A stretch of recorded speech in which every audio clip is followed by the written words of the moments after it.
Olá, irmãos, graça e paz do nosso Senhor Jesus, tudo bem com vocês? Vamos estudar hoje sobre o arrebatamento. Eu sei que eu já fiz vários vídeos falando do arrebatamento, falando da vinda do Senhor, falando do dia da ira, falando da grande tribulação, mas aqui eu vou trazer alguns acréscimos para vocês, textos que são, na verdade, não muito utilizados pela linha pré e até mesmo pela linha pós. Eu vou trazer alguns textos, novidades para os irmãos. Irmãos, esse é um estudo longo, é preciso ter paciência. Esse estudo é para pessoas que gostam de estudar a palavra de Deus, que têm paciência em aprender e que querem analisar os fatos. Então, os primeiros 15, 20 minutos do vídeo, eu vou estar comentando coisas e mostrando o mapa. Eu não vou sair logo lendo o mapa, apontando textos e correndo. Esse é o modelo de estudo para esse vídeo, tá? Algumas coisas vão ser, vou fazer alguns comentários semelhantes aos que eu fazia em vídeos passados. Eu sei que vocês que me acompanham já devem estar até enjoados de estar ouvindo, mas tem pessoas entrando no canal e precisam ouvir essas coisas também. Em próximos vídeos, eu vou usar esses mapas aqui de novo, não vou usar só uma vez. Eu vou estar compartilhando esses mapas também para as pessoas usarem esse mapa na sua casa, sei lá, nas igrejas, se quiserem. Com o modelo desse estudo, podem replicar o estudo, fazer de novo. Eu iria gostar se tivesse um mapa desse para mim e as explicações do vídeo, eu iria analisar o vídeo e ver o que eu posso resumir ou acrescentar. Então, em próximos vídeos, aí eu vou direto para o estudo, para os versos, resumo, não faço esses mesmos comentários. Talvez eu grave esse estudo aqui na tela do computador, faça um modelo diferente, mas para esse estudo aqui eu vou fazer comentários, então os primeiros 15, 20 minutos do vídeo vai ficar grande e só depois disso que nós vamos ler os textos, tá bom? Eu vou trazer algumas novidades para vocês aqui nesse vídeo. A palavra-chave do estudo vai ser essa daqui, a vinda de Jesus. Eu peguei a palavra a vinda em todos os lugares do Novo Testamento e separei para vocês em 2 slides, tá certo? Então a vinda está no singular porque trata de uma só vinda. A outra linha que vocês conhecem, vocês sabem o que eles vão fazer. Vinda, 2, às vezes até 3. Dia do Senhor, 1. Dia de Cristo, outro. Não dá para eles colocarem em um só porque a linha deles vai entrar em conflito, vai desabar. Mas o Senhor e Cristo é a mesma coisa, não é? Quando se trata de Senhor, nosso Senhor, e o dia de Deus, o dia de Cristo, eles separam isso como se o dia do Filho fosse um, o dia do Pai fosse outro. Invenção da palavra de Deus. Invenção que colocaram na palavra de Deus, mas a palavra de Deus não está falando isso. O dia de Deus, ou o dia do Senhor, é o dia de Cristo. Tem essas 3 expressões, dia de Deus, dia do Senhor, dia de Cristo, e a linha pré-separa. Não pode colocar junto. E aí eles vão definir quando que a palavra de Deus está falando uma coisa, quando que a palavra de Deus estaria falando outra, só que eles escolhem só alguns textos selecionados. De maneira que até a palavra ira, eles interpretam de maneira equivocada. Eu já mostrei para vocês em vídeos anteriores, vou deixar para vocês o link dos vídeos no comentário fixo, onde eu mostro pastores, mostro o rosto, mostro eles mesmos falando e errando em cada ponto para sustentar a doutrina de homem. Uma linha prepara o povo para o que há de vir, a outra linha desprepara. Você que escolhe se você vai estar preparado ou despreparado, ok? Então a palavra-chave é a vinda de Jesus. É importante estudar esse assunto. Não é apenas por querer defender uma linha ou por querer achar que está certo. Isso é importantíssimo. De maneira que pessoas que ensinam isso de maneira errada, as que se propuserem ensinar isso e errar, vão perder galardão diante dos apóstolos de Cristo. Porque um dia todos nós estaremos diante de 12 tronos. Eles irão julgar toda a igreja. Eles irão determinar o galardão para cada pessoa. E tem pessoas que pregam essa linha, a vinda de Jesus, de tal maneira que causam dano à alma dos outros. Causarão dano. Agora não acontece nada. Não está acontecendo nada, né? Agora a pessoa está crendo e está ensinando. Mas quando chegar o momento e o arrebatamento não acontecer e as pessoas estiverem esperando serem livradas da grande tribulação e não forem livradas, e aí essas pessoas estarem despreparadas, aí o acerto de contas virá, aonde o Senhor vai cobrar cada palavra falada por cada pastor que prometeu uma vinda, uma subida antes da grande tribulação, despreparando os santos para esse momento. E o apóstolo Paulo fez questão de preparar os santos para a grande tribulação. E grande tribulação não é ira de Deus. Pode ficar tranquilo. Nenhum dos santos vão passar pela ira de Deus. Eu já falei isso em outros vídeos, tá? Então não vou falar nesse vídeo. Aqui eu quero falar sobre a vinda. Então, nesse primeiro slide, tem aqui essa parte de cima, aonde nós vamos de 1 Coríntios 15 para Levíticos 23. Aí nós vamos ver alguns textos aqui. Tá dando para ver? Efésios 2, Oséias 1 e Oséias 6. E depois nós vamos para essa parte aqui de baixo, aonde eu separei aqui 5 vezes a palavra vinda. 1 Tessalonicenses 2, 3, 4 e 5. Em cada capítulo vai aparecer a expressão a vinda do nosso Senhor. Em 2 Tessalonicenses 1 e 2 vai aparecer também a vinda. Na verdade, em 2 Tessalonicenses não vai aparecer escrito a expressão a vinda, mas vai falar de tal maneira da vinda do Senhor que, se você meditar no que está falando aqui nesse capítulo, por isso que eu coloquei uma chave, você vai ver que a linha pré é um erro grotesco. Por isso que eles não leem 2 Tessalonicenses capítulo 1. Coloca aí no comentário algum pastor pré-tribulacionista que explicou para você 2 Tessalonicenses capítulo 1. Coloca aí que eu quero ver, eu quero ir lá nesse link e ver o que ele está falando. Mas você vai ver muitos pastores explicando 2 Tessalonicenses capítulo 2. Pastores que eu já mencionei no meu canal, já mostrei o rosto, já mostrei eles mesmos falando como eles conseguem torcer passo a passo do capítulo 2, ao ponto de falar que a palavra apostasia significa arrebatamento. Você já viu pastores falando isso? Vocês vão ver. Por exemplo, um pastor que torce muito esse capítulo, que é mestre, para mim é o sumo pastor que torce 2 Tessalonicenses capítulo 2. Não tem ninguém melhor que ele para fazer isso. Natan Rufino. Se você não conhece, coloca no campo de busca, Natan Rufino, e vai ver o que ele fala, ele fala sobre 2 Tessalonicenses capítulo 2. Não tenho medo nenhum de indicar o canal dele. Assiste o meu vídeo, ou vai lá assistir o vídeo dele, e depois volta no meu vídeo e vê a diferença de explicação. Vê.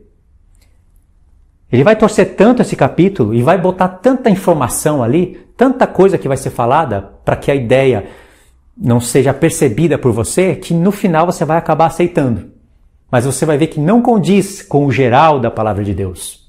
É apenas um homem que torce a palavra a seu bel prazer para sustentar uma doutrina humana que vai ser cobrada dele quando vier o acerto de contas. Porque a doutrina pré-tribulacionista, ela é errada, reprovada pela palavra, mas ela não tira a salvação, dependendo do que a pessoa vive, entendeu?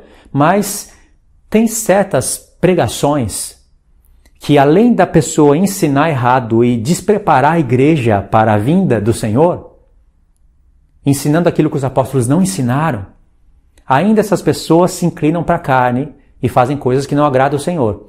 Mas se essas pessoas lutam contra a carne, só que ensinam errado, vai ser tudo passado e revisado pelos 12 apóstolos de Cristo. Sabia? Sabia que todos nós que pregamos a vinda do Senhor estaremos um dia diante do Senhor Jesus e dos 12 apóstolos, e eles irão mostrar onde nós acertamos e onde nós erramos? E aí vai ser entregue o galardão para cada um.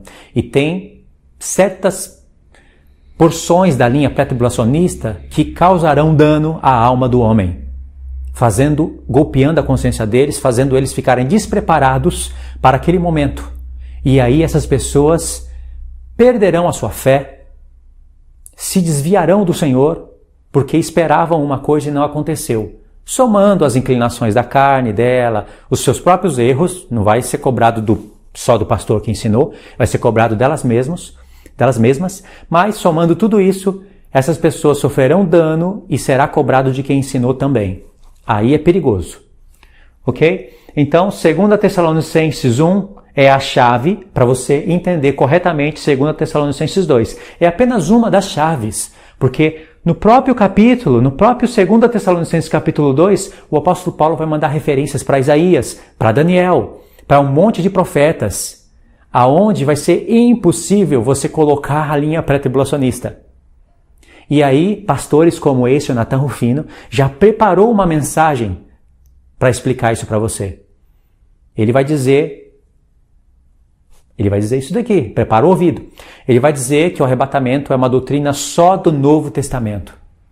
Nem o Senhor Jesus falou sobre isso. Falou pisando em ovos, falou assim, sabe, meio que cuidadosamente, mas deixou para o apóstolo Paulo, e ele revelou de boca para o apóstolo Paulo a doutrina do arrebatamento. Então não tem como você ir lá nos profetas, observar, verificar.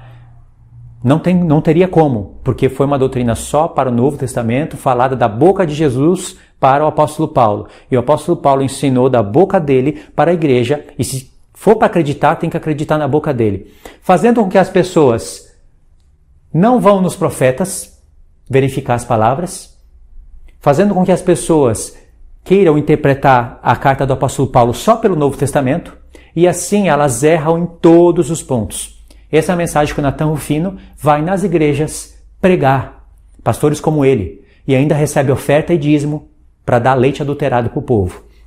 Mas quando você olhar para a doutrina do arrebatamento, as expressões trombetas, dia da expiação, voz do arcanjo, mais o que? Vinda como um ladrão, dia do Senhor, todas essas expressões que remontam a doutrina do arrebatamento, você vai ver que saiu tudo dos profetas. Cada ponto que o apóstolo Paulo fala, todos os pensamentos, os mortos primeiro, depois os vivos, e aí serão os mortos ressuscitarão primeiro, depois os vivos serão transformados e o arrebatamento será junto. Cada porção, cada palavra, cada pensamento veio dos profetas. E o Natan Rufino faz com que as pessoas abandonem tudo isso. Por isso que vai ser cobrado dele. Dele e de todos aqueles que gravam e replicam essa mensagem. Vai ser cobrado. Então, nós vamos ver essa parte aqui. Aí, 1 Tessalonicenses 3, você vai ver que ele fala da vinda do Senhor e tem o texto de Zacarias. Ele cita Zacarias 14. E quando você vai verificar isso na linha pré, você leva um susto. Você chega a se perguntar por que foi inventada a linha pré. Ou seja, ele já citou Zacarias 14 aqui. E ele, no capítulo 3, preparou o povo para entender o que ele iria falar no capítulo 4, aonde ele fala. Aqui eu coloquei um desenho. Vou dar um zoom aqui só para ficar mais fácil para ver. Aonde ele fala que os mortos, primeiros os mortos, vão ser ressuscitados. Depois os vivos serão transformados. E juntos seremos arrebatados. De maneira que ele fala que os vivos não irão passar na frente dos mortos, porque os mortos ressuscitarão primeiro. Depois os vivos serão transformados. De onde ele aprendeu isso? Alguém iria dizer, Jesus veio, apareceu para o apóstolo Paulo e disse, apóstolo Paulo, papel, caneta, vamos lá para a nossa aulinha particular, vou ensinar o arrebatamento para você. Não tem nos profetas, isso daqui é só para você, tá? E você vai passar isso para a igreja. Pessoas desviadas da verdade, eu tenho até vergonha de falar isso. Tenho vergonha de mencionar isso. Mas essas palavras que eu mencionei são desses pastores. Você acredita que chegaram a falar isso? Até que ponto vai o homem querendo defender a doutrina do homem? Os mortos primeiro, depois os vivos transformados. Eu cito aqui 10 textos dos profetas, aonde o apóstolo Paulo remonta essa mensagem. Eu consigo reconstruir ela do Antigo Testamento. E aí o arrebatamento para encontrar o Senhor nos ares, junto. Aí a linha pré, que ela faz? Um arrebatamento antes, um arrebatamento no final. Pastores como Lamartine Pozzella prega 3 arrebatamentos. É um absurdo isso. 3. E não é só Lamartine Pozzella, não. O chamado pastor Jefferson Neto prega assim também. Aprenderam de livros americanos. Um arrebatamento antes da grande tribulação, um arrebatamento no meio e outro arrebatamento no final. Você já parou a pensar nisso? Dizem que é o arrebatamento, a colheita da cevada, do trigo e das uvas. Cevada, trigo e uva. A cevada, a igreja, O trigo, os judeus que ficam na grande tribulação, e vai ter um arrebatamento no meio, e as uvas, aqueles que serão amassados, esmagados no final da grande tribulação, mais povo de Deus. 3 arrebatamentos. Irmão, o diabo gosta da palavra de Deus também, sabia? Ele gosta de entrar na palavra de Deus e brincar. Ele gosta de fazer isso. Eu duvido você pegar essas 3 palavras, ir no aplicativo e separar cevada, trigo e uva. E encontrar cevada sendo igreja, trigo sendo judeu e uva sendo os que vão ficar na grande tribulação, vão ser massacrados no final e aí vão ser arrebatados em 3 arrebatamentos. Eu duvido você fazer isso. Você vai encontrar isso em livros. Na palavra de Deus, você não vai nem chegar perto de encontrar isso. Por isso que tem que estar muito cheio de vinho para crer num negócio desse. E aí, irmãos, aqui nessa parte, vocês vão ver que na doutrina bíblica vai haver, ponto 1, uma só ressurreição. Ponto 2, uma só transformação. Ponto 3, um só arrebatamento. Isso é a doutrina bíblica. Só que na doutrina da linha pré, vai haver 2 ressurreições, ou até 3. Tem pessoas que pregam até mais.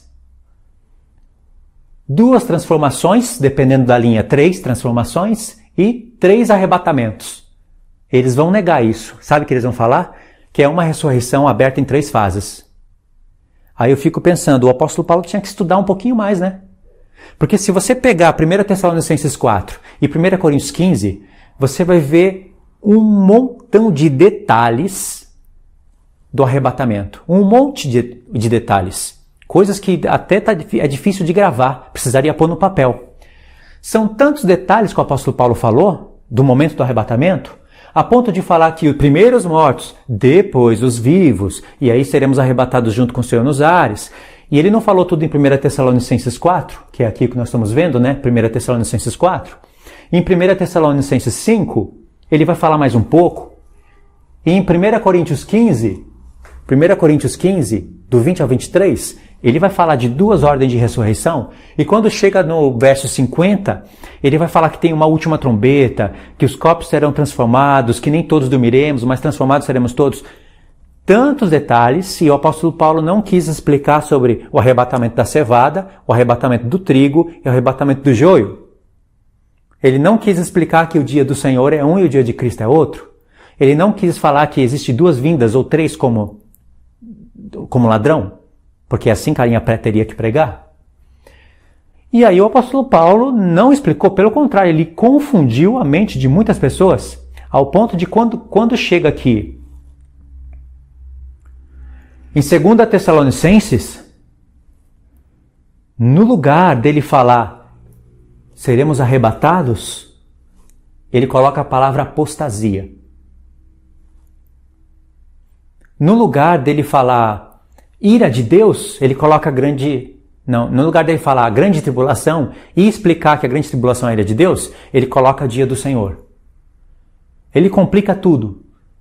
E aí a linha pré vem e explica tudo que o apóstolo Paulo quis dizer, porque o que ele quis dizer ele não disse direito. Aí a linha pré vem e explica. Irmãos, é só parar para pensar, não precisa ser tão inteligente para isso. E aí nós vamos ver tudo isso daqui. Essa parte aqui, que eu coloquei a vinda como ladrão, separei aqui 5 textos, Mateus 24, 1 Tessalonicenses 5, 2 Pedro 3, Apocalipse 3 e Apocalipse 16, são os 5 textos onde aparece a vinda do Senhor como ladrão. Vamos ver se bate com a linha pré? Essa vinda do Senhor como ladrão era para fazer conexão com essa parte aqui. Eu só esqueci de puxar o tracinho aqui. Tá certo, irmãos? Então nós vamos para os textos agora. Agora, irmãos, nós vamos ver esse texto aqui. 1 Coríntios 15, do 20 ao 23, onde o apóstolo Paulo vai usar a expressão Cristo as primícias e os que são de Cristo na sua vinda. E essa expressão, na sua vinda, Cristo as primícias na sua vinda, ele aprendeu das festas, que seria aqui Levítico 23, resumidamente, do 9 ao 11. Aí nós vamos ver aqui a expressão para que sejais aceitos, Cristo foi aceito pelo Pai, o sacrifício perfeito, que faz com que o apóstolo Paulo tenha entendimento para escrever pontos como Efésios 2, verso 5 e verso 6, da onde ele tirou essa questão de Cristo, as primícias, depois os que são de Cristo na sua vinda. Textos como Oséias 1, do 10 ao 11, Oséias 6, do 1 ao 3, que textos que eu sempre estou usando nos meus vídeos, ajudou o apóstolo Paulo a iluminar a mente dele para usar essas expressões, como Cristo, as primícias, depois os que são de Cristo na sua vinda. Vamos lá, então, em 1 Coríntios 15. Eu sei que vocês já conhecem o texto, mas tem que ler. Principalmente para aqueles que vão entrando no canal, né? E vão querendo aprender. Então diz assim: mas de fato, Cristo ressuscitou dentre os mortos, sendo ele as primícias dos que dormem. Quem são as primícias? Cristo. Veja que o apóstolo Paulo diz que Cristo é as primícias, não é a primícia. Como você vai ver alguns pastores colocando. Cristo, a primícia, a igreja, as primícias e depois os que são de Cristo na sua vinda. 3, né? Não é. O apóstolo Paulo disse Cristo, as primícias. Ele não vai se contradizer alguns textos depois. Então ele foi feito as primícias dos que dormem. Por que fala no plural, sendo que Cristo é um? Porque Cristo é um cabeça de um corpo. E pela própria visão que o Senhor nos mostrou, ele ressuscitou primeiro para nunca mais morrer. Essa é a ressurreição. Aquela que a pessoa ressuscita e nunca mais morre. Ele foi o primeiro, não foi? E depois ressuscitam os que são dele na sua vinda, singular. Se fosse vindas, o mestre, o apóstolo Paulo, ensinaria. Só o verso 20, hein? Verso 21. Visto que a morte veio por um homem, também por um homem veio a ressurreição dos mortos. Certo? Porque assim como em Adão todos morrem, assim também todos serão vivificados em Cristo. Cada um, porém, por sua própria ordem. Olha a ordem de ressurreição. Cristo, vírgula, as primícias, ponto, vírgula, depois os que são de Cristo na sua vinda. Aí a linha pré diz, olha só, Cristo, vírgula, é um. As primícias é a igreja, que vai ressuscitar 7 anos antes da grande tribulação. 7 anos antes da vinda do Senhor, né? Depois, os que são de Cristo na sua vinda. Mas, irmãos, o apóstolo Paulo disse no verso 20, mas de fato Cristo ressuscitou dentre os mortos, sendo ele as primícias. Ele é as primícias. Essa expressão não é uma expressão do Novo Testamento para a gente ficar inventando coisa dentro do Novo Testamento. É uma expressão das festas. E tem pastores pré-tribulacionistas que vão estudar as festas, vê escrito e torce, inventa. Ok, irmãos? Então, cada um, porém, por sua própria ordem. Cristo, vírgula, as primícias, a vírgula está explicando o que é as primícias. Cristo não está falando que é um outro grupo. Cristo, vírgula, as primícias, depois os que são de Cristo na sua vinda. Até no grego deve estar essa vírgula também, que tem pessoas que vão usar o grego, né? Tem pessoas que vão lá usar o grego, sem utilidade nenhuma, vão lá só para inventar. Aqui no grego fica mais claro. Faz tempo que eu não leio grego, irmãos, eu não fico mais lendo grego, eu só uso para verificar palavras. Mas aqui estaria escrito no verso 23, está escrito assim, mais ou menos assim. Ekastos de entoidio taimati. Taimati. E aqui está o ponto. Ararque Christos. Aí tem vírgula. Ararque ou aparque. Eu acho que é aparque. Aparque Christos, que seria Cristo as primícias, vírgula. Aí está, epeitai oitu Christus ente parousia autu. Parousia autu é vinda dele. Vinda dele. Então está aqui, as primícias Cristo, vírgula. Depois os que são de Cristo, ento parousia autu. Depois os que são de Cristo, na vinda dele. É assim que está mais ou menos no grego. Então aqui está primícias Cristo. Ok? Aqui está Cristo, vírgula, primícias, as primícias. E mesmo estando dessa maneira, eu sei pelo verso 20 que ele está falando que as primícias é Cristo. Eu sei. Ele não vai se contradizer alguns textos depois. E isso fica mais evidente quando você sabe de onde ele está tirando isso, que é das festas, de Levítico 23. Entendeu, irmãos? Como fica difícil você explicar a palavra de Deus por causa da linha pré-tribulacionista? E por causa de traduções como essa? Que tem traduções que são tendenciosas. Você sabe disso, né? Tem traduções que são super tendenciosas. Então tá aqui. Cristo as primícias, depois os que são de Cristo na sua vinda, que é singular, tá aqui, uma vinda só, em todos os pontos da palavra. Agora Levítico 23, do 9 ao 11. Vamos dar um pulo lá. Verso 9. Disse mais o Senhor a Moisés: Fala aos filhos de Israel e dize-lhes: Quando entrardes na terra que vos dou, e cegardes a sua messe, então trareis um molho das primícias da vossa messe ao sacerdote. Este moverá o molho perante o Senhor, para que sejais aceitos. Você vê que o povo seria aceito anualmente quando o sacerdote movesse o molho das primícias. Seriam 12 tribos que teriam que trazer ali a sua porção. O sacerdote ia pegar um de cada tribo, ia juntar todos formando um só, seria Cristo e seu corpo, e ele iria mover perante o Senhor, que seria ali trigo que ressuscitou da terra. Uma semente que caiu, morreu e produziu muitos frutos. É o que o Senhor fala em João capítulo 12. Quando os gregos estavam querendo ver ele, os gentios estavam querendo ver o Senhor. E aí foram falar para o Senhor: Senhor, tem gregos que subiram a festas e estão querendo te ver. Aí o Senhor Jesus vai e responde dessa maneira: Em verdade vos digo que se um grão ficar ele só, não produz frutos, mas se ele cair e morrer, produz muitos frutos. Essa seria a resposta para Filipe, eu acho que foi Filipe, né, que foi trazer essa novidade para Cristo. Seria a resposta, querendo dizer assim: não é o momento agora dos gregos me verem, mas quando eu cair na terra, como um grão de trigo, morrer e ressuscitar, eles vão me ver. Pela fé, mas eles vão me ver. Essa seria a resposta. Ou seja, a igreja, os gentios, estão representados no grão de trigo. Não tem essa de cevada, igreja, grão de trigo, judeus e uvas no final da grande tribulação. Invenção pura. Então, o povo era aceito na base das primícias. O molho das primícias era Cristo representando o seu corpo, porque se a cabeça ressuscita, o corpo ressuscita também.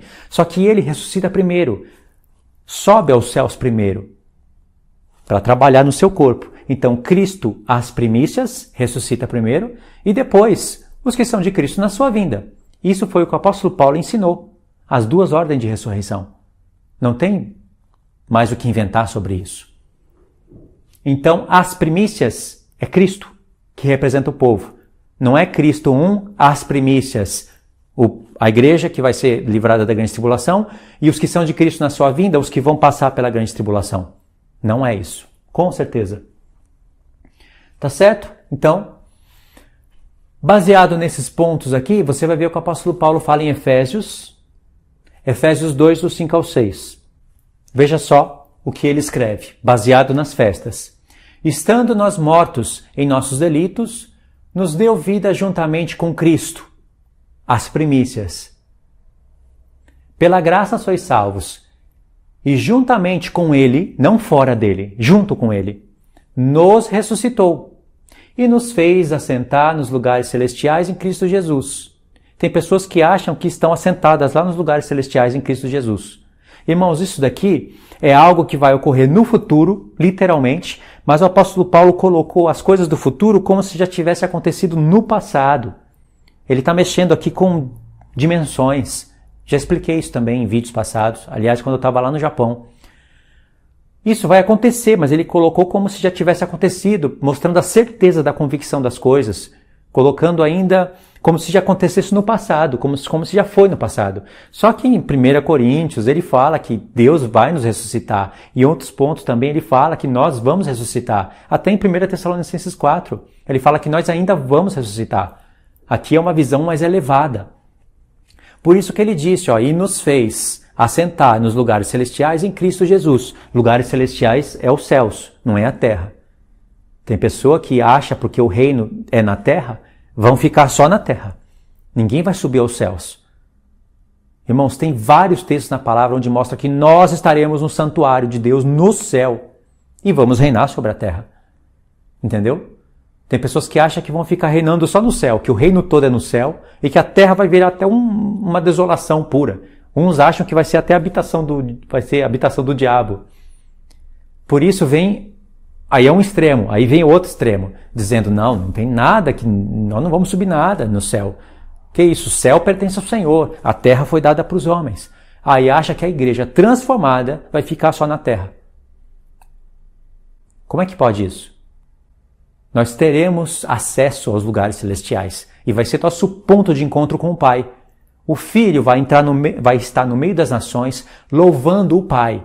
O Filho, que é Deus, vai estar louvando o Pai no meio das nações. E aí, as nações não poderão subir aos céus, mas a igreja poderá e deverá subir aos céus para adorar o Pai nos céus, junto com o Filho, que também irá adorar o Pai. Entendeu? Isso é a palavra de Deus. Nos fez assentar nos lugares celestiais em Cristo Jesus. Para quê? Olha o verso 7. Para mostrar nos séculos vindouros a suprema riqueza da sua graça em bondade para conosco em Cristo Jesus. O que você acha que significa isso? Séculos vindouros.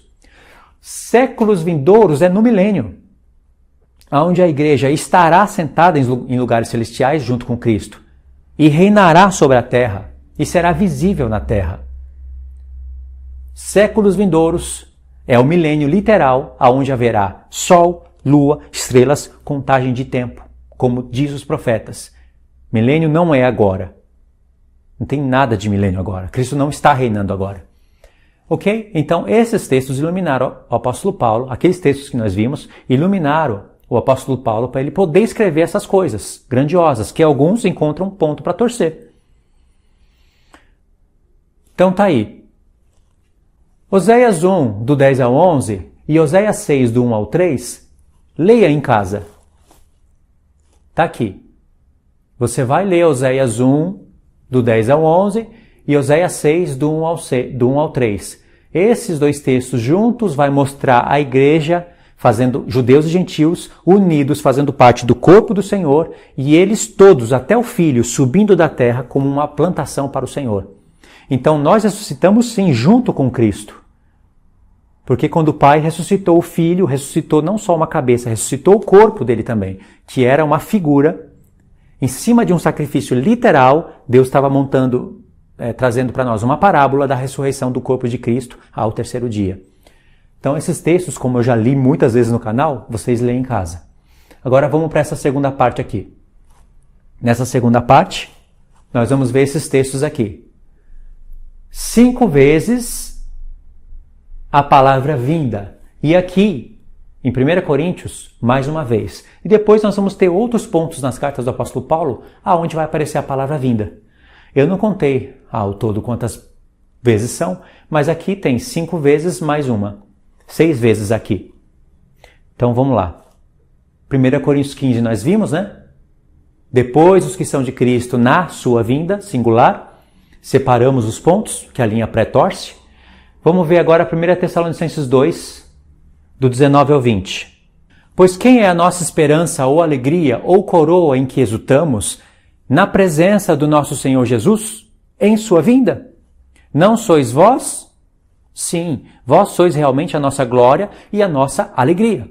O apóstolo Paulo está falando que os tessalonicenses vão se lembrar do apóstolo Paulo e o apóstolo Paulo vai se lembrar dos tessalonicenses quando eles ressuscitarem. Um vai ser a alegria do outro, vai ter lembranças de tudo. Na presença de nosso Senhor Jesus em sua vinda. Que vinda é essa? Se fosse antes da grande tribulação, o apóstolo Paulo ensinaria. Não é? Ele ensinaria. Então apareceu na sua vinda, singular. Outro texto está aqui. 1 Tessalonicenses 3, do 12 ao 13. Diz assim: E o Senhor vos faça crescer e aumentar no amor uns para com os outros e para com todos, como também nós para convosco, a fim de que seja o vosso coração confirmado em santidade. Pode ver que ele quase sempre fala de santidade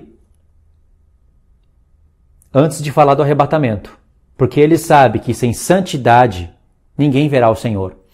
Em santidade, isento de culpa, na presença de nosso Deus e Pai e na vinda de nosso Senhor Jesus, com todos os seus santos. Isso é um texto que está no profeta. Ele tirou isso de um profeta. Ele tirou isso de Zacarias 14, do 1 ao 5. E lá em Zacarias 14, de 1 ao 5, quando você medita, você já vai ver de onde que ele tirou que vai ter mortos que vão ressuscitar e vão ter pessoas vivas na vinda do Senhor. Daniel 12 mostra que terão pessoas vivas na vinda do Senhor Jesus. Quando o apóstolo Paulo viu textos como Isaías, que os mortos vão ressuscitar, a terra dará os seus mortos e o Senhor vai colher o seu cereal. Vós, ó filho de Israel, serei colhidos um a um. Isaías 26, 27 fala que se tocará uma grande trombeta e os filhos de Israel seriam colhidos um a um. Ou seja, mortos ressuscitando. E lá em Daniel 12, Zacarias 14, por exemplo, pessoas que estariam vivas para a vinda do Senhor Jesus, ele viu que nem todos dormiremos, mas transformados seremos todos. Ele viu que tem trombeta. E se tem trombeta, ele sabe que tem uma, não tem só uma, e tem várias, e que é na última que acontece o arrebatamento. Ele viu todas essas coisas. E ele viu que os mortos vão ressuscitar primeiro, e depois os vivos. Ou seja, essa mensagem tem nos profetas. Então tá aqui, ó, você pode ler. Não vou ler aqui nesse capítulo para tentar buscar um pouquinho mais de resumo nesse vídeo. Agora a gente pode ver esse texto aqui. 1 Tessalonicenses 4, do 13 ao 18, aonde vai aparecer essa parte aqui, né? Os primeiros mortos, depois os vivos são transformados e ambos são arrebatados para o Senhor, nos ares. 1 Tessalonicenses 4, a partir do verso 13, diz assim: Não queremos, porém, irmãos, que sejais ignorantes com respeito aos que dormem, para não vos entristeceres como os demais que não têm esperança. Então o que ele vai falar aqui serve de consolação. Pois se cremos que Jesus morreu e ressuscitou, assim também Deus, mediante Jesus, trará em sua companhia os que dormem. Então os que dormem estarão vindo com o Senhor Jesus. E ainda ele vai falar que esses que dormem ressuscitarão primeiro. Ora, ainda vos declaramos por palavra do Senhor isto. O que ele quer dizer por palavra do Senhor? Ele quer dizer que todas essas coisas que ele vai falar aqui tem na palavra do Senhor. E naquela época a palavra do Senhor era a lei, os salmos e os profetas. Meditando na lei, no salmo e nos profetas, iria surgir o que nós chamamos de Novo Testamento, que hoje é a palavra do Senhor, porque está formado, está fechado com o Apocalipse. Só que naquela época, o apóstolo Paulo estava falando a palavra do Senhor, mas as cartas ainda estavam sendo construídas. Dizemos-vos isso por palavra do Senhor. O que pastores como Natan Rufino fala? Olha, irmãos, declaramos isso não pelos profetas, não pela lei, mas por palavra do Senhor. Ou seja, Jesus falava diretamente para o apóstolo Paulo. Não se preocupa com a lei, com o salmo e com os profetas. Isso é coisa do Antigo Testamento. A igreja tem que mexer com o novo. E assim, os ignorantes vão atrás de mensagem como essa e acabam crendo em coisas que não são da palavra do Senhor. É uma ignorância muito grande essa daí, uma tolice muito alta. Porque todas essas coisas que o apóstolo Paulo vai falar aqui estão nos profetas. Porquanto o Senhor mesmo, dada a sua palavra de ordem, ouvida a voz do arcanjo, tem arcanjo na palavra de Deus? Tem. Ressoada a trombeta de Deus. Tem trombeta na palavra de Deus? Tem. Tem várias trombetas. Lê Números 10, que você vai ver. Cada toque de trombeta específico para a reunião das tribos, reunião dos cabeças. 2 trombetas de prata. Por que 2? Para reunir o povo.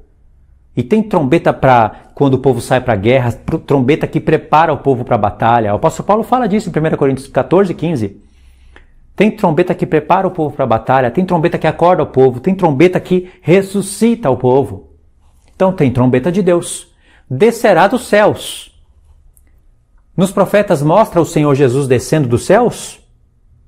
Irmãos, mostra. Aonde mostra isso? Zacarias 14, Daniel 7, Daniel 12, Isaías 26 e 27, Isaías 31. Profetas pequenos, como Naum, mostra ele descendo do céu. Joel, Abacuque. Descerá do céu, e os mortos em Cristo ressuscitarão primeiro. Tem isso nos profetas? Tem. Depois nós, os vivos, os que ficarmos, os que ficam até a vinda do Senhor. Ele não está dizendo que o Senhor vai voltar na época que ele está escrevendo a carta. Os que ficarmos, seremos arrebatados juntamente com eles, entre nuvens, para o encontro do Senhor nos ares, e assim estaremos para sempre com o Senhor. Consolai-vos, pois, uns aos outros com essas palavras. Como que essas palavras consolam as pessoas? Nathan Rufino, Jefferson Neto, Lamartine Pozella e qualquer outros desses chamados mestres, diz que consola, porque o apóstolo Paulo está falando aqui, em tudo aqui que ele está falando, que a igreja vai ser livrada da grande tribulação. Então seria consolação. Não seria consolação se você soubesse que iria passar pela grande tribulação. E ainda, para ficar mais forte ainda, pesado, eles colocam a ira de Deus lá dentro. Mas a consolação aqui é o que o apóstolo Paulo está dizendo no início. Não queremos, porém, irmãos, que sejais ignorantes com respeito aos que dormem, os que morreram. Mas os que dormem aqui, ele se refere aos que dormem em Cristo. Para não vos entristecerdes como os demais, que não têm esperança. Muitos naquela época tinham familiares que haviam crido em Cristo. Esses morreram e eles ficavam tristes, não acreditavam na ressurreição. Mas se uma pessoa morreu em Cristo, não tem do que ficar triste, porque essas pessoas vão voltar, vão ressuscitar. Então o apóstolo Paulo está escrevendo isso, tudo isso, como consolação para a igreja, para eles não ficarem tristes como os demais. Ele não está dizendo aqui que você não vai passar pela grande tribulação e com isso você vai ser consolado. Está vendo como torce em tudo? Ok, lemos aqui, né? O 4. Agora vamos ver o 5. 1 Tessalonicenses 5, 23. O mesmo Deus da paz vos santifique em tudo. Santificação. Sem isso ninguém verá Deus. Santificação. E o vosso espírito, alma e corpo sejam conservados íntegros e irrepreensíveis na vinda, singular, de nosso Senhor Jesus Cristo. Agora, é claro que esse texto aqui tem um contexto, nós vamos ler ele depois, nós vamos ler o contexto. Agora, 2 Tessalonicenses 1. Vamos ler esse capítulo inteiro para você ver o porquê que esse capítulo não é lido pela linha pré, quando eles vão explicar 2 Tessalonicenses 2. Tem aproximadamente 12 versos. 2 Tessalonicenses 1 tem aproximadamente 12 versos. Vamos ler os 12 versos. Bom, aqui é a apresentação, né? Graça e paz a vós outros, da parte de Deus e Pai e do Senhor Jesus Cristo. Começa aqui.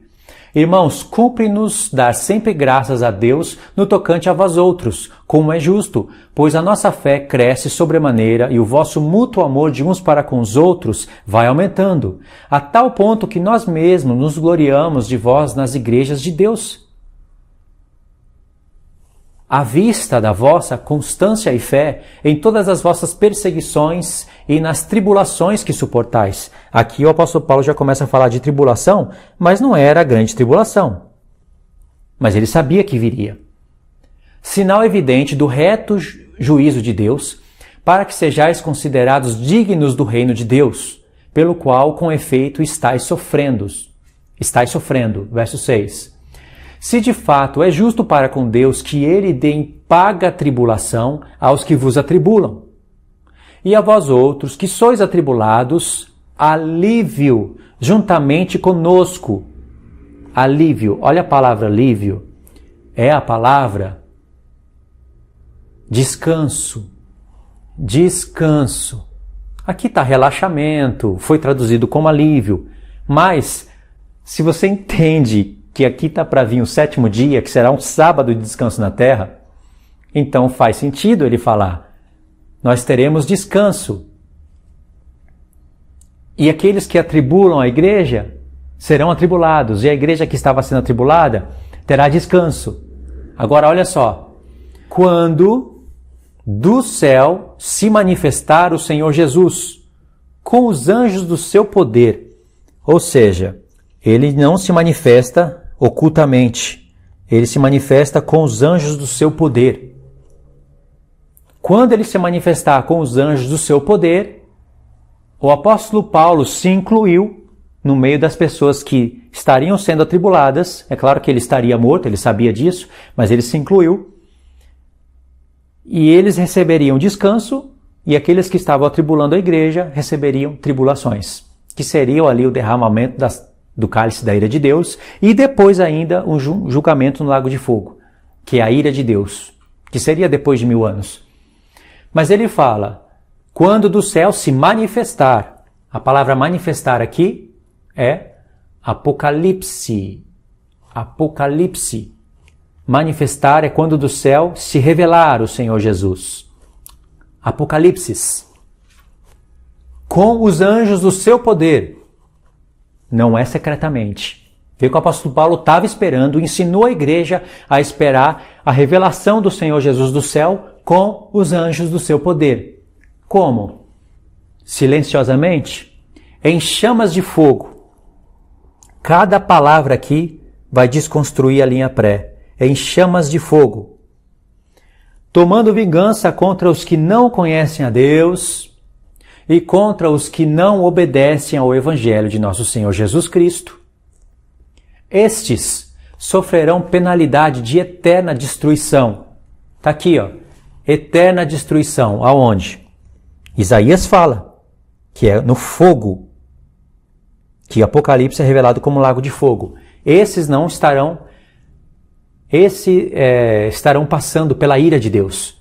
Tanto os que viveram antes da grande tribulação, como os que vão viver na grande tribulação, como os que vão estar nas taças da ira de Deus, até aqueles que viveram séculos antes disso acontecer, se eles não obedecer o Evangelho de nosso Senhor Jesus, vão passar por eterna destruição. Mas os santos não foram destinados para a ira, eterna destruição.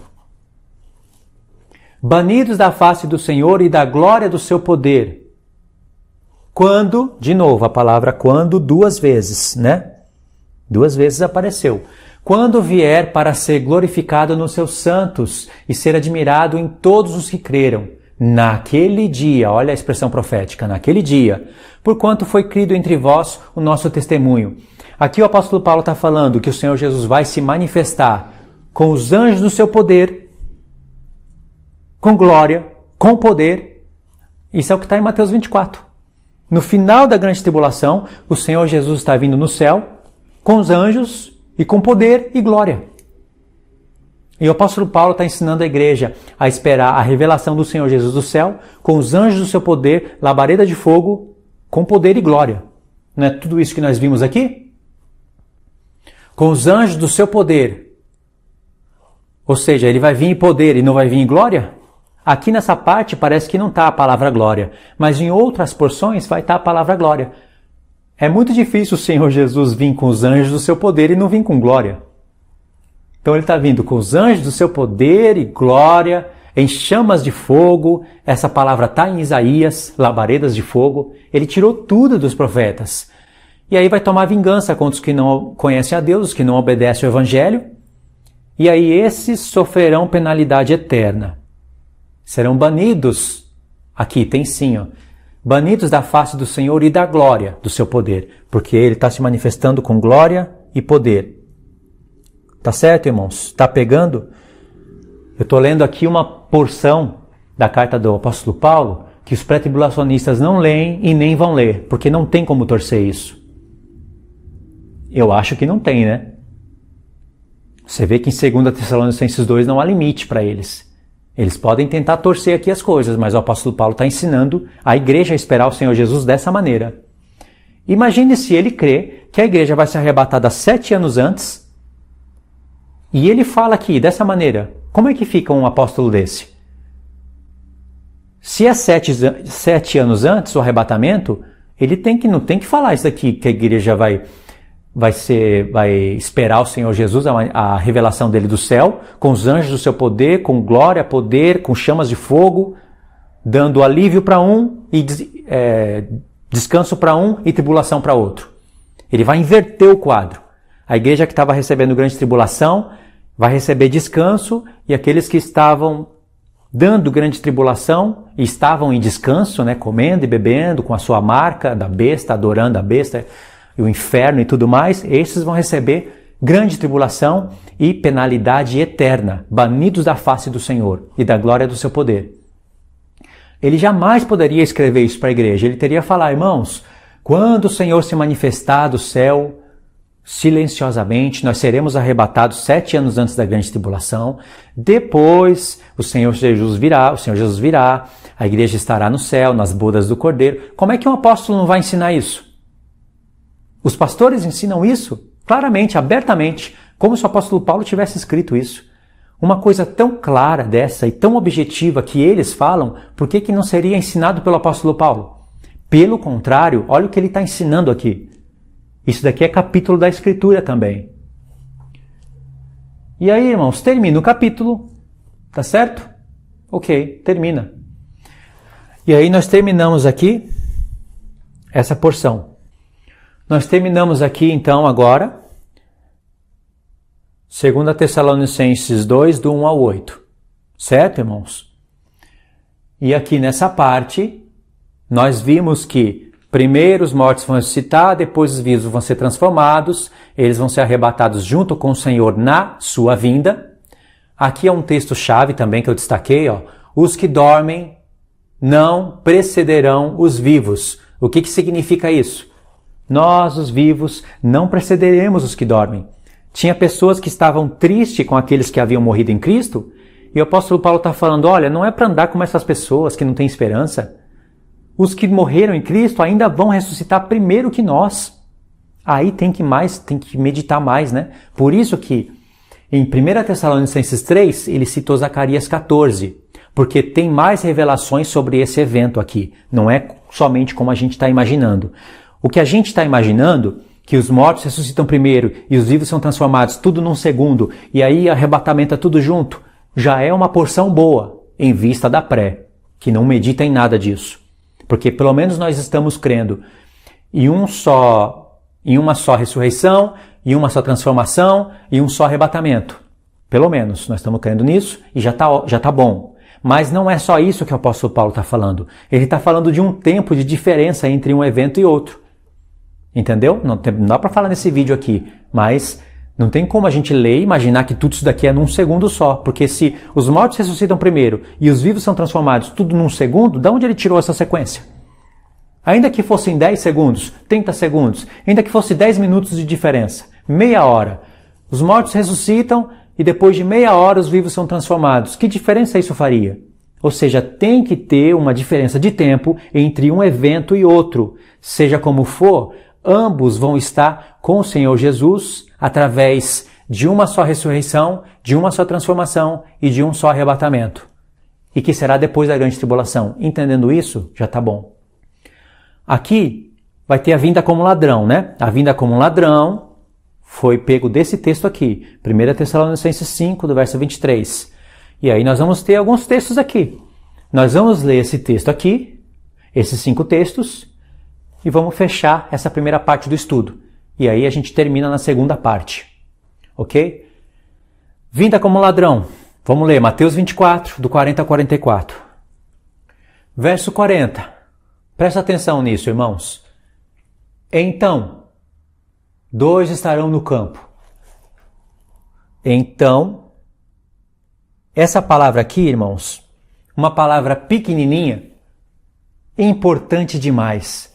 Toda vez que aparecer então, portanto, por isso, no entanto, presta atenção nessas palavras, que essas palavras, elas vão te induzir a voltar. Então o quê? Volta. Por isso o quê? Volta. Porque por isso, eu acabei de usar elas, né?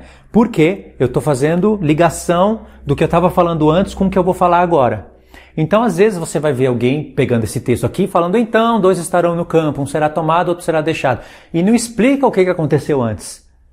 Esse contexto aqui, ele vai dar um primeiro início lá no verso 29. Olha que verso nós estamos, 40. No verso 29, você vai ver que não há desconexão de fala, desconexão de contexto. Aí você vai entender por que eu estou falando isso. Então, 2 estarão no campo, um será tomado e deixado o outro. 2 estarão trabalhando num moinho, uma será tomada e deixada a outra. Portanto o quê? Se alguém começar a falar aqui, ó, vamos ler, irmãos, 42. Portanto, vigiai porque não sabeis. Portanto o quê? Aí você vai voltar até aqui. Então.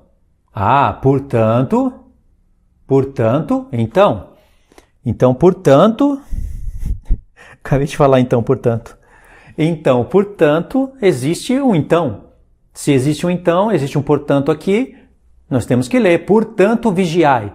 Por quê? Porque 2 estarão no campo, etc, etc, etc. Portanto, vigiai. Por quê? De novo, por quê? Vigiai por quê?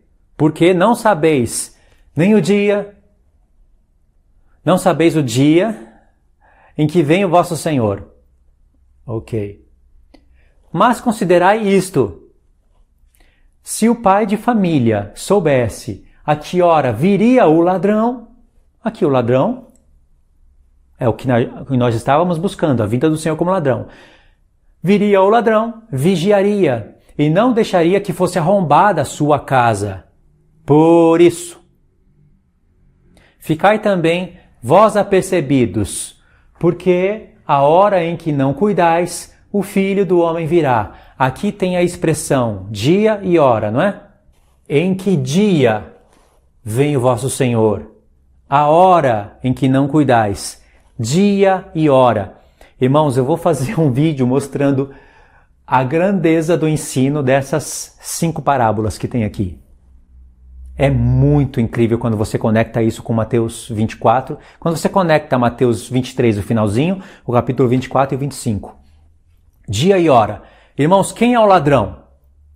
Aqui, quem é o pai de família? E quem que é o ladrão? Você tem que entender isso. O pai de família somos nós. O ladrão aqui é o Senhor Jesus. Às vezes a gente pode entender que o pai de família é o Senhor Jesus e o ladrão é o inimigo. Não. O ladrão é o Senhor e o pai de família somos nós. E aqui diz, se o pai de família soubesse a que hora viria o ladrão, vigiaria e não deixaria que fosse arrombada a sua casa. Por isso, ficai também vós apercebidos. O pai de família deve ficar apercebidos. Por quê? Porque a hora em que não cuidais, o Filho do Homem virá. Aqui é um aviso, irmãos. O Senhor está mandando você vigiar para você não ser pego de surpresa. Porque se você estiver vigiando, ele não vai vir como um ladrão para você e arrombar a porta da sua casa. Ele vai arrombar a porta da casa daqueles que não obedecem ao Evangelho, daqueles que não estão vigiando. Entendeu? Mas nós vamos estar esperando o Senhor Jesus vindo como um ladrão, mas vigiando. Nós não vamos estar esperando ele vindo como um ladrão para arrombar a nossa casa, mas nós vamos estar esperando a vinda dele como um ladrão. Você entendeu o que eu quis dizer, né? Tem pessoas que não entendem o que o Senhor Jesus está falando aqui, porque não vão pesquisar todos os textos que falam da vinda como um ladrão. Aqui parece que o Senhor Jesus está falando, o dia que você não espera eu vou vir. E tem pessoas que pegam esse texto da escatologia e traz só para a nossa vida.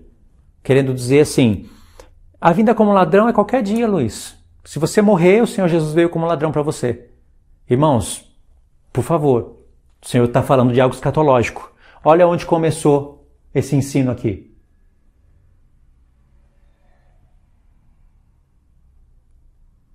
Antes de falar aqui o verso 29, pode ser aplicado dessa maneira? Claro que pode. Nós temos que vigiar em todo o tempo.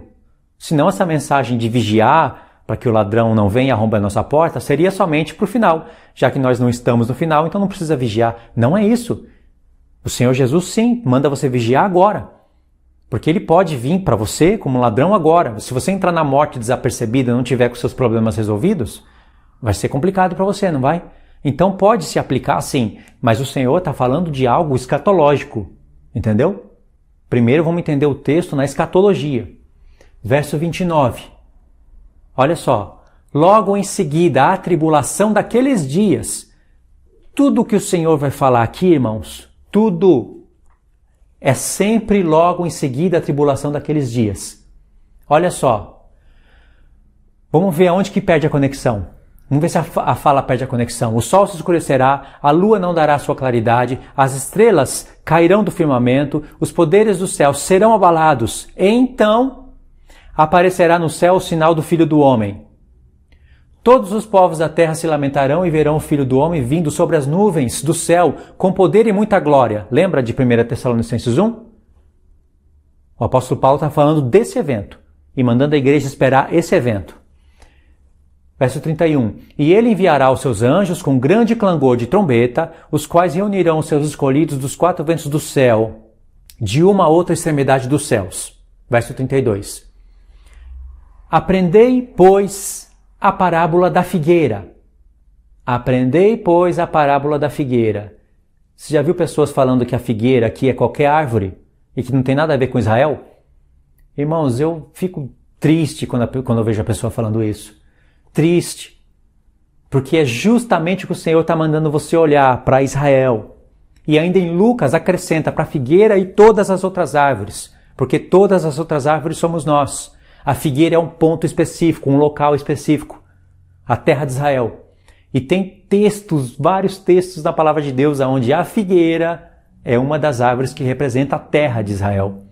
Ok, aí o que acontece? Ele vai falar aqui das coisas. O Senhor voltou, esse evento da parábola das figueiras, da parábola da figueira, ele tem que ser um evento que ocorre antes do que estava sendo falado. Porque depois o Senhor veio, acabou, né? O sol, lua, estrela foram afetados, a igreja foi arrebatada, os anjos recolheram os seus eleitos. Ok, agora o Senhor está acrescentando detalhes, entendeu? Aí tem a parábola da figueira. Em verdade eu vos digo que não passará essa geração sem que tudo isso aconteça. Passará o céu e a terra, etc, etc. Mas a respeito daquele dia e hora, continuou. Pois assim como foi nos dias de Noé, aqui é outra parábola. Outra parábola, que está acrescentando, é para a gente somar junto com a parábola da figueira. Em cada uma dessas parábolas, ele vai falar da vinda do Filho do Homem. Em cada uma delas. Em cada uma delas vai aparecer a expressão dia e hora. Aí vem, então 2 estarão no campo, um será tomado, o outro será deixado. Portanto, vigiai, porque não sabeis o dia nem a hora. Mas considerai isto, uma outra parábola. Se o pai de família soubesse a que hora viria o ladrão, irmãos, figueira, Noé e ladrão aqui, o pai de família e o ladrão, são parábolas. Ainda tem mais, a parábola do bom servo e do mau servo. Quem é, pois, o servo fiel e prudente? Aqui está falando, ó, fiel e prudente. Está falando das nécias, das virgens nécias. Assunto que ele vai acrescentar mais detalhes em Mateus 25. Porque se há o servo prudente, há o que é louco também, né? As prudentes e as loucas. E aí ele vai falar aqui, não é? Vai falar mais coisas aqui. Ainda tem essa daqui, a parábola das 10 virgens. E com essa ele vai fechar. Qual foi mesmo? A parábola da figueira, a parábola de Noé, a parábola do pai de família, a parábola do servo prudente e agora das 10 virgens. 5 parábolas. Em cada uma delas vai aparecer a expressão dia e hora, como se o Senhor Jesus estivesse falando, dando um aviso para cada uma das loucas. Para as loucas falando, vigia, vocês não sabem o dia nem a hora. E para as prudentes, vigia, vocês não sabem nem o dia nem a hora. São 5 parábolas que devem ser meditadas juntas, todas elas juntas e com os profetas, para você compreender o que ele falou no verso 29. Olha só o tanto de verso. As pessoas já perdem a conexão lá atrás. Aqui, logo em seguida, a tribulação daqueles dias, o sol se escurece, a lua não dará sua claridade, as estrelas cairão do firmamento, os poderes do céu serão abalados. Então aparecerá no céu o sinal do Filho do Homem, todos os povos da terra se lamentarão e verão o Filho do Homem vindo sobre as nuvens do céu com poder e muita glória. Aí vem o arrebatamento, e ele enviará os seus anjos com grande clangor de trombeta, os quais reunirão os seus escolhidos dos 4 ventos do céu, de uma a outra extremidade dos céus. Acabou, reino estabelecido. O que ele vai falar aqui, as parábolas, que são 5 parábolas, em cada uma delas ele vai falar de dia e de hora. O que nos dá a entender que ele quer explicar tudo o que ele falou em Mateus 24, onde vai aparecer a expressão dia e hora. Então são 5 parábolas que devem ocorrer antes desse evento. Não tem como acontecer nenhuma dessas parábolas depois do arrebatamento. Então antes do arrebatamento devem ocorrer as 5 parábolas. Isso se chama conexão total de contexto. Ninguém pode desfazer isso. Entendeu? Acho que deu para entender, né, irmãos? Se não deu para entender, vocês colocam aí no comentário fixo. E eu vou estar explicando em outros vídeos, mas eu espero que tenha entendido. Então nós lemos aqui, irmãos, Mateus 24, certo? Deixa eu dar um zoom aqui. Nós lemos aqui, a vinda como ladrão, o primeiro texto, Mateus 24, do 40 a 44, mas eu contextualizei aqui, no verso 29. E antes do verso 29, tem outros contextos, que começaria lá em Mateus 24, verso 1. Entendeu?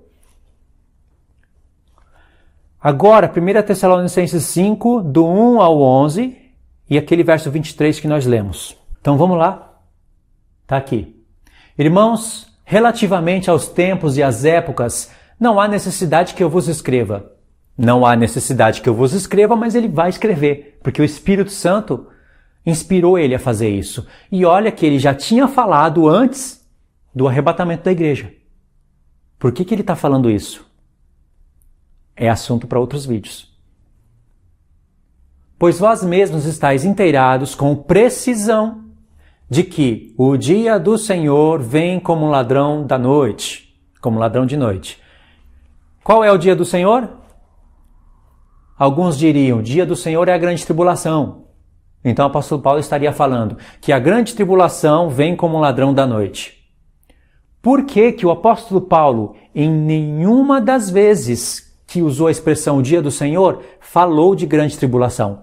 A expressão grande tribulação tem nos profetas. Tem. Por que que ele quis esconder essa expressão atrás dessa palavra? Só para ficar escondido e a linha pré-revelar no futuro? Irmãos, usa a cabeça. Se a grande tribulação fosse o dia do Senhor, o apóstolo Paulo colocaria aqui a grande tribulação. Ele não teria medo de escrever grande tribulação e nem de falar. Quando andarem dizendo paz e segurança, eis que lhes sobrevirá repentina destruição, como as dores de parto, aqui está para dar à luz. Em nenhum modo escaparão. Aí eu fico pensando, como que a pessoa pode olhar para esse verso 3 e falar para mim, ao mesmo tempo, que isso daqui foi uma mensagem do Novo Testamento, de Jesus, para o apóstolo Paulo no Novo Testamento, e que não tem nos profetas. E ao mesmo tempo essa pessoa fala para mim que estuda a palavra de Deus. Essa pessoa estuda o Novo Testamento. Ela não tem ligação com o Antigo Testamento. Porque no Antigo Testamento, você vai ver nos profetas, no final dos tempos, o povo falando de paz e segurança.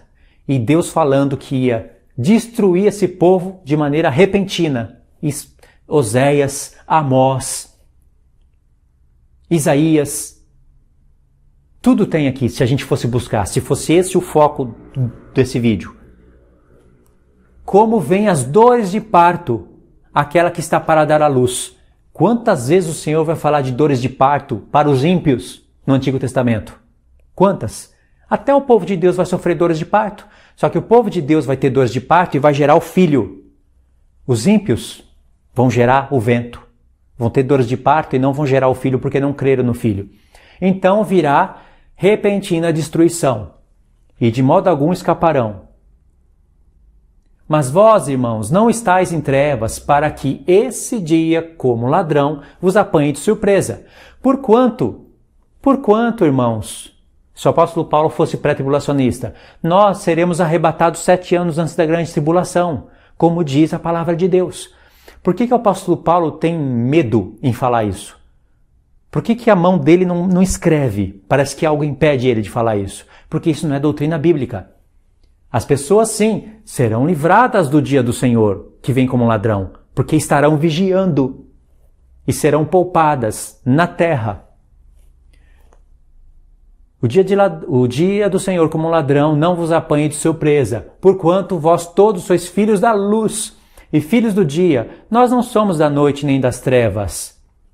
Assim, pois, não durmamos como os demais. Pelo contrário, vigiemos e sejamos sóbrios, porque os que vigiam vão esperar o Senhor, vão saber como lidar no final dos tempos, não vão estar dormidos, entorpecidos, acho que existe essa palavra, não vão estar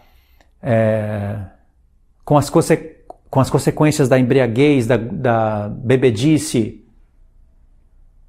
das prostituições, não vão estar presos nas preocupações do mundo. É tudo isso que o apóstolo Paulo está falando. Eles vão saber se direcionar no final do tempo, no final dos tempos, vão saber para onde ir, o que fazer.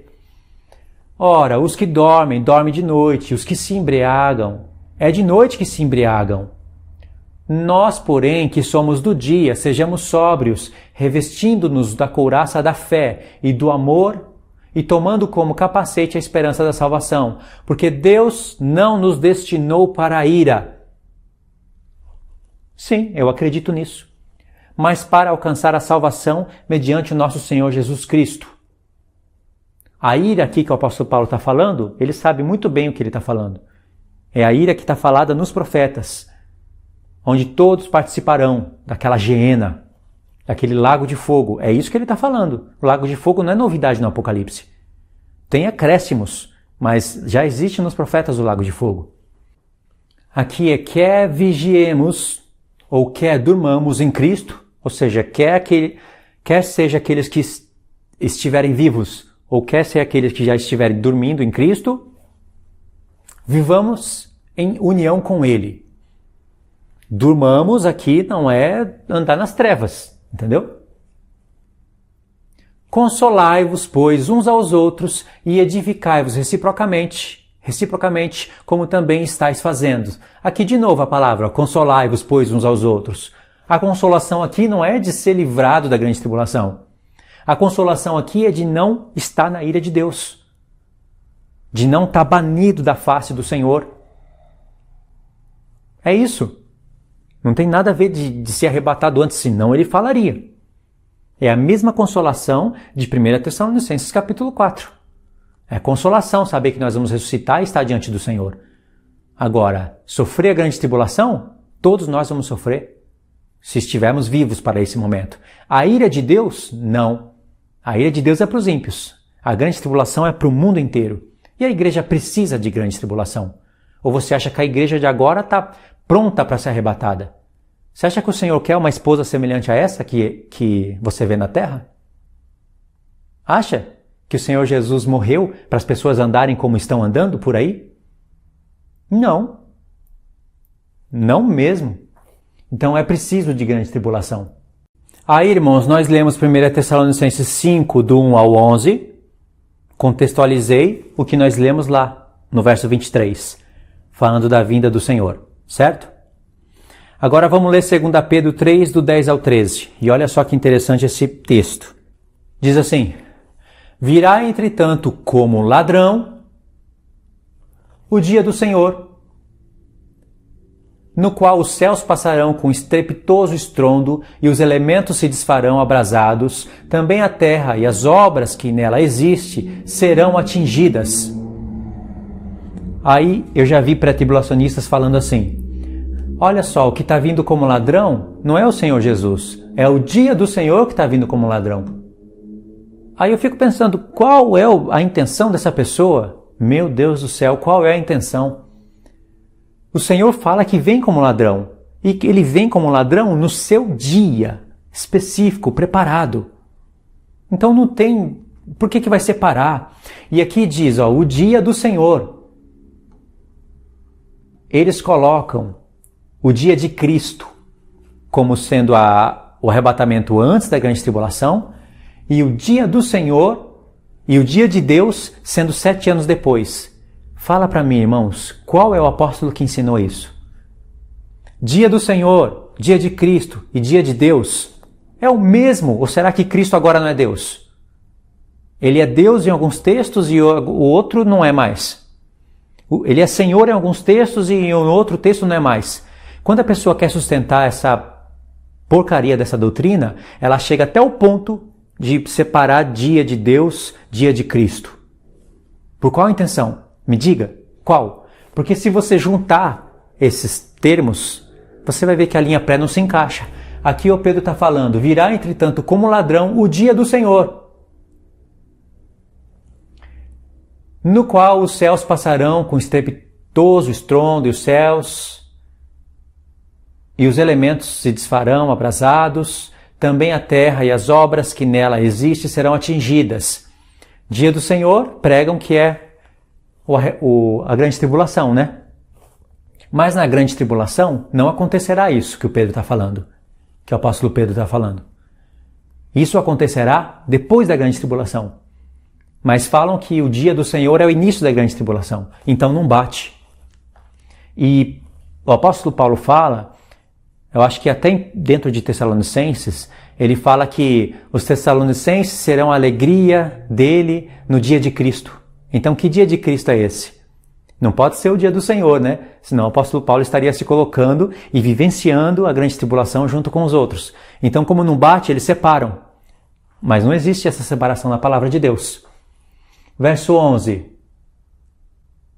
Visto que todas essas coisas hão de ser assim desfeitas, deveis ser tais como os que vivem em santo procedimento e piedade, esperando e apressando a vinda do dia de Deus. Aqui é uma tradução incorreta. Ninguém apressa o dia da vinda de Deus. Em outras traduções você vai ver que o termo aqui é se apressando. É você correr. Se apressar em fazer as coisas, em preparar a sua vida em procedimento e piedade, se apressar em fazer isso. Para a vinda do dia de Deus. Que Deus é esse que está vindo? É Jesus. E o que acontece na vinda dele? Pedro está falando para a gente estar preparado para esse dia. Por causa do qual os céus incendiados se desfarão desfeitos e os elementos abrasados se derreterão. Nós, porém, segundo a sua promessa, esperamos novos céus e nova terra, nos quais habita a justiça. Ok. Certo? 2 vezes apareceu aqui a expressão, o dia do Senhor e a vinda de Deus. E as 2 vezes ele fala que haverá, os elementos do céu serão abalados, etc. e tal. Ele está falando de eventos que se encontram em Isaías 24, em Isaías 34, em Isaías 13, em Isaías 24, em Isaías 34, em Joel 1, em Joel 2, em Joel 3, onde mostra que o sol se escurecerá, a lua se tornará em sangue, as estrelas do céu cairão sobre a terra, haverá trombetas, haverá destruições no dia da vinda do Senhor. Ele não arrebatou a igreja antes aqui. E ele está falando da vinda do Senhor como ladrão. Aí a gente viu esse texto aqui, 2 Pedro 3, do 10 ao 13. Olha aqui agora, Apocalipse 3, do 1 ao 13. Vai aparecer de novo a vinda do Senhor como ladrão. Ao anjo da igreja em Sardes escreve: Essas coisas diz aquele que tem os 7 Espíritos de Deus e as 7 estrelas. Conheça as tuas obras, que tens nome de que vives e está morto. Sê vigilante e consolida o resto que estava para morrer. Porque não tenho achado íntegras as tuas obras na presença do meu Deus. Lembra-te, pois, do que tens recebido e ouvido, guarda-o e arrepende-te. Porquanto, se não vigiares, sê vigilante. Se não vigiares, virei como um ladrão. É ele que está vindo. E não conhecerás de modo algum em que hora virei contra ti. Se ele vem em uma hora, essa hora é um dia específico. Mas ele está falando, se não vigiares. Se nós vigiarmos, nós saberemos que dia vem o Senhor. Senão essa frase não é verdadeira. Ó, se não vigiares, virei como um ladrão e não conhecerás. E se nós vigiarmos? Ele vai vir como ladrão, mas nós vamos conhecer. E ele não vai vir contra nós. Para essa frase ser verdade, o oposto dela tem que ser verdade também. Se vigiares, não, se não vigiares, ele vai vir como um ladrão e você não vai conhecer a hora. E se você vigiar? Você vai conhecer a hora. É uma mensagem profética para aqueles que estarão vivos. Os que estarão vivos conhecerão o dia e a hora.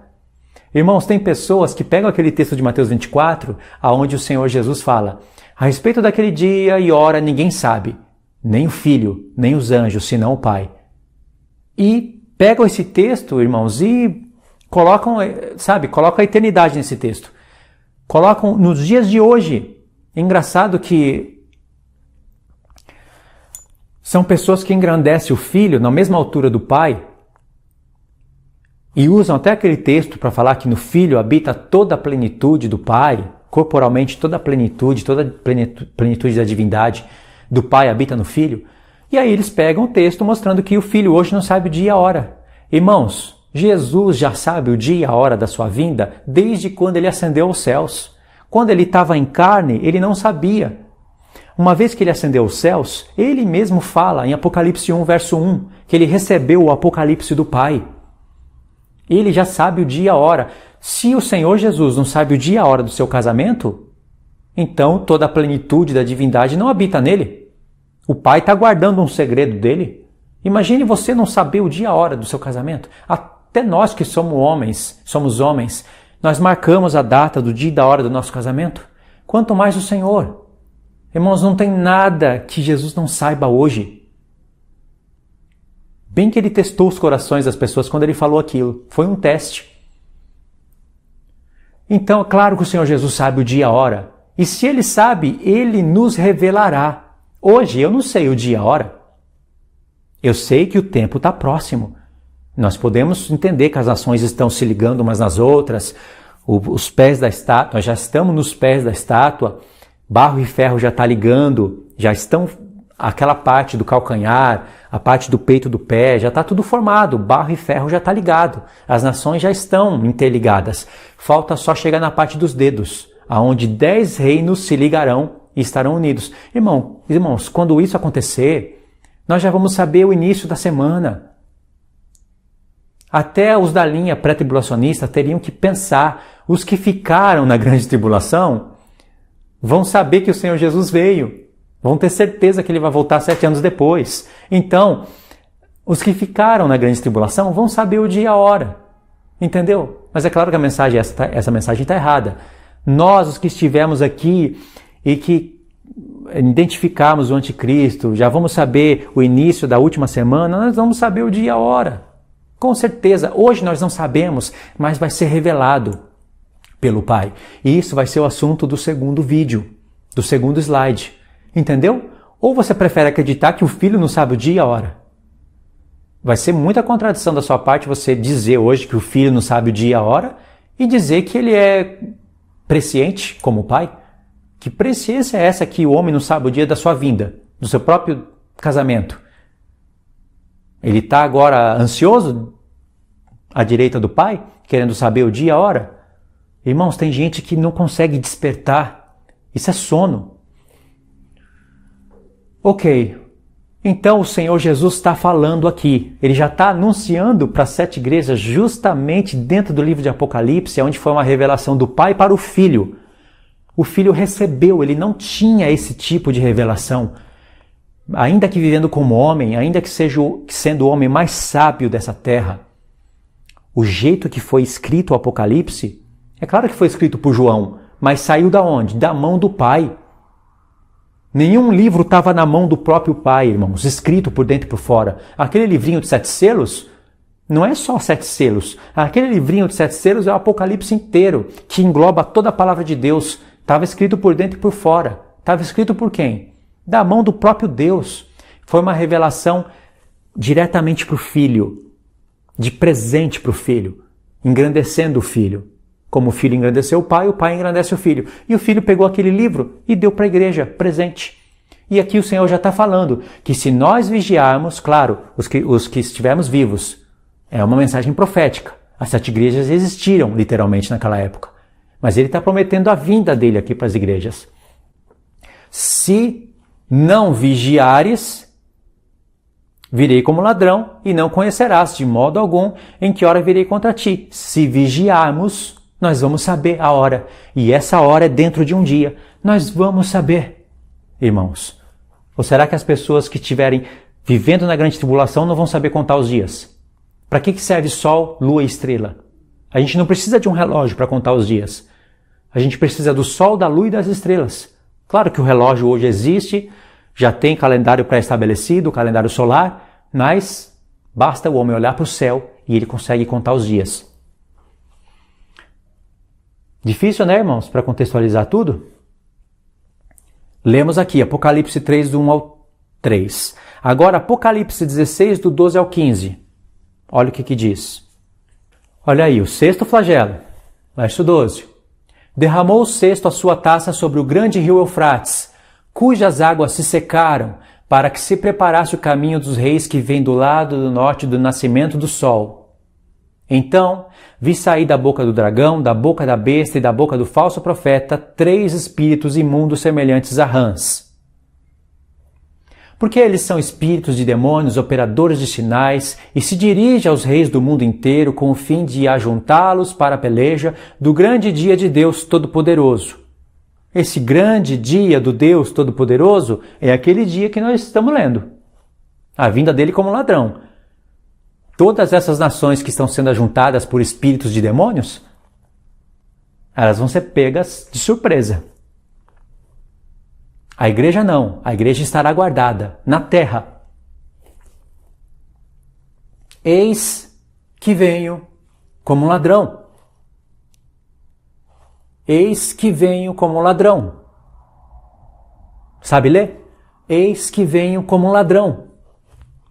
Na 6ª taça, ainda ele está anunciando a sua vinda como ladrão. Aqui o sol se escureceu, a lua se tornou em sangue, as estrelas do céu caíram sobre a terra? Não. Por isso que eu disse que a linha pré vai ter que pregar 2 ou 3 vindas do Senhor Jesus como ladrão. Para eles não vão ter problema, já que eles separam tudo, né? Bem-aventurado aquele que vigia e guarda suas vestes. Mesma coisa que foi falada para a igreja. Vigia e guarda as vestes. Para que não ande nu e não se veja a sua vergonha. Então os ajuntaram no lugar em que hebraico se chama Armagedon. Ok, irmãos. São 7 cálices da ira de Deus, não é? 7 cálices da ira de Deus. E no 6º, o Senhor Jesus ainda está anunciando a sua vinda como ladrão. O que significa? Significa que no 7º cálice, ele vem.